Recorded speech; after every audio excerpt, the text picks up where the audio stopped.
Alors, suite de la correction du devoir. Donc, on a été à l'exercice 5. On veut cosinus de 7pi sur 12. Voilà, je vous ai fait remarquer que 7pi sur 12, c'était pi sur 3 plus pi sur 4. Cosinus de pi sur 3 plus pi sur 4. On a la formule qui dit que c'est cosinus pi sur 3 cosinus pi sur 4 moins sinus pi sur 3 sinus pi sur 4. On utilise le cercle trigonométrique pour connaître chacun de ces sinus et de ces cosinus. Cosinus pi sur 3, ça vaut 1 demi, racine de 2 sur 2. Sinus pi sur 3, racine de 3 sur 2, racine de 2 sur 2. Et on réduit cette expression.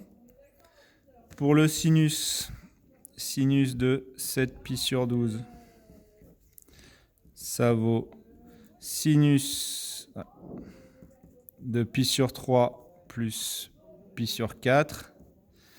Donc ça fait sinus pi sur 3 cosinus pi sur 4 plus cosinus pi sur 3 sinus pi sur 4. On remplace par les valeurs. Sinus pi sur 3 racine de 3 sur 2 fois racine de 2 sur 2 plus 1 demi fois racine de 2 sur 2. On peut simplifier ces expressions. Maintenant, on veut connaître à l'aide des formules de duplication le cosinus de pi sur 8. Pour ça, on utilise une des formules du cours qui nous dit que cosinus carré de pi sur 8, ça vaut 1 demi de 1 plus cosinus de 2pi 2 fois pi sur 4.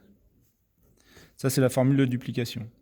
Alors du coup, cosinus de 2 fois pi sur 4, bah, ça on connaît puisque ça vaut... cosinus de 2 fois pi sur 8, on connaît puisque ça vaut cosinus de pi sur 4. 1 demi, facteur de 1 plus cosinus pi sur 4. Cosinus pi sur 4, c'est racine de 2 sur 2. 1 plus racine de 2 sur 2. Voilà. Et donc, si on veut le cosinus de pi sur 8, on sait, nous, que le cosinus de pi sur 8 est positif. Donc, on va utiliser la racine carrée. 1 plus racine de 2 sur 2. Voilà. Pour le sinus, eh bien, même principe. Vous avez soit vous prenez sinus carré de pi sur 8 qui vaut 1 moins cosinus carré de pi sur 8, soit vous utilisez la formule de duplication. Ça, c'est vous qui voyez. Donc, cosinus carré de pi sur 8, on l'a déjà. Hein. Donc, ça vaut 1 moins 1 demi facteur de 1 plus racine de 2 sur 2. Et donc, du coup, comme sinus de pi sur 8 est positif, ça veut dire que sinus de pi sur 8, ça vaut la racine carrée de ce qu'on vient d'écrire. Voilà. Maintenant, l'exercice 6. Vous avez f de z est égal à 1 moins i facteur de 1 plus i z. 1 moins i facteur de 1 plus i, c'est la troisième identité remarquable, c'est 1 au carré moins i au carré. Et donc ça fait 1 moins 1, c'est-à-dire 2z. Donc ça, c'est de la forme d'une homothétie de centre O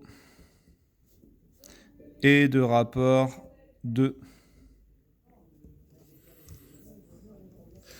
Ça, c'est pour le premier. Pour le deuxième, vous avez G de Z est égal à Z moins 2I.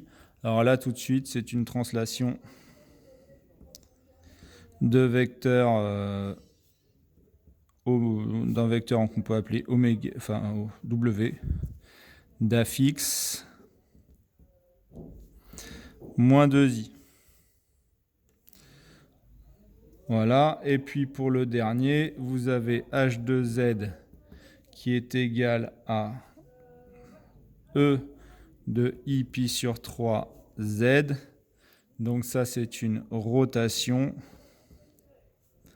de centre O et d'angle pi sur 3. Voilà, le dernier exercice, exercice 7. On vous donne une fonction f de x qui vaut x au carré e de x. On vous demande de la dériver. F' de x ici, c'est u' ev plus u v'. Hein, on peut factoriser par e de x, ça nous fait 2x plus x au carré e de x. Et on peut encore factoriser par x, ça nous fait x facteur de 2 plus x e de x. On veut étudier le signe de la dérivée. Pour ça, ici, on va étudier la fonction sur R. On va mettre une ligne avec x, une ligne avec x plus 2, une ligne avec e de x, une ligne qui sera la dérivée, donc le produit de tout ça, et une ligne avec les variations de la fonction. Alors, x va s'annuler en 0 et x plus 2 va s'annuler en moins 2. Donc je vais placer les valeurs moins 2 et 0. Moins, moins, plus, x plus 2, moins, plus, plus, e de x positif partout. Ça va nous donner plus 0, moins 0, plus. Donc une fonction croissante, décroissante, croissante. Reste à calculer f de moins 2. F de moins 2, donc je vais remplacer x par moins 2, ça me fait moins 2 au carré e de moins 2, c'est-à-dire 4e de moins 2. F de 0, ça nous fait 0e de 0, c'est-à-dire 0. Et les limites, on ne les demande pas, mais on peut quand même les étudier. Hein. Alors la limite en moins l'infini de x au carré, c'est plus l'infini. Et la limite de l'exponentielle en moins l'infini, c'est 0. Du coup, le produit, c'est 0. Et la limite en plus l'infini de x au carré, c'est plus l'infini. La limite de l'exponentielle de x en plus l'infini, c'est plus l'infini. Donc la limite du produit, c'est plus l'infini. On nous demande finalement l'équation de la tangente. Y égale à f' de a facteur de x moins a plus f de a. Ça, c'est la formule du cours. On veut la tangente en 1, donc ça va faire f' de 1 facteur de x moins 1 plus f de 1. On va remplacer f' de 1 par 1 facteur de 2 plus 1 e de 1, c'est-à-dire 3e. Et f de 1, ça fait 1e. Donc e. Voilà, alors si je réduis cette expression, ça fait 3e de x, donc 3e sera le coefficient directeur, moins 3e plus e, donc moins 2e. Voilà, le devoir est corrigé. Révisez bien et à bientôt.